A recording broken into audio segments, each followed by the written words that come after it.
Hello বন্ধুরা, তোমরা সবাই কেমন আছো? তো আজকে আবার একটা নতুন ভিডিও নিয়ে চলে এসেছি। তো এই দেখো, আমার এটা পার্পেল হার্ট প্লান্ট। তো এটা তোমরা ঘরে বাইরে দু জায়গাতেই রাখতে পারো। এর পাতার কালারগুলো খুব সুন্দর হয়।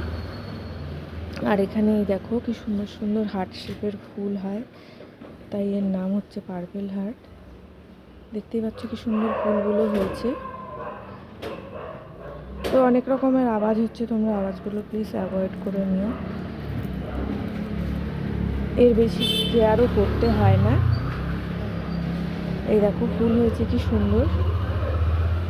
এর লম্বা লম্বা যখন ডাল হয়ে যায় তখন এখান থেকে ডালগুলো কেটে নিয়ে তুমি আবার নতুন জায়গায় তোমরা বসিয়ে নিতে পারবে।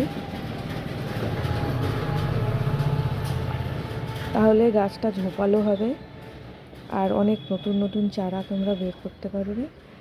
এটা তোমরা রোদেও রাখতে পারবে, আবার ছায়াতেও রাখতে পারবে, মানে ইনডোর আর আউটডোর দুই জায়গাতেই রাখতে পারবে। তবে রোদে রাখলে এর কালারটা ভালো খোলে। শুধু একটু জল দিতে হবে, তাও রেগুলার নয়, 2 দিন 3 দিন অন্তর জল দাও, তাহলেই হবে। তো দেখতেই পাচ্ছ এই গাছটা যেমন অনেকটা লম্বা হয়ে গেছে। তো এটাকে এখান থেকে ডালটা কেটে নিয়ে বসিয়ে দিলেই আর একটা নতুন চারা তৈরি হয়ে যাবে। তো তোমাদের আরেকদিন একটা নতুন চারা করে দেখাবো। তো আজকের মতো এইটুকুই। ভিডিওটা ভালো লাগলে অবশ্যই লাইক করো, শেয়ার করো আর সাবস্ক্রাইব করতে একদমই কিন্তু ভুলো না। তো আজকের মতো এইটুকুই। টাটা, তোমরা সবাই ভালো থেকো।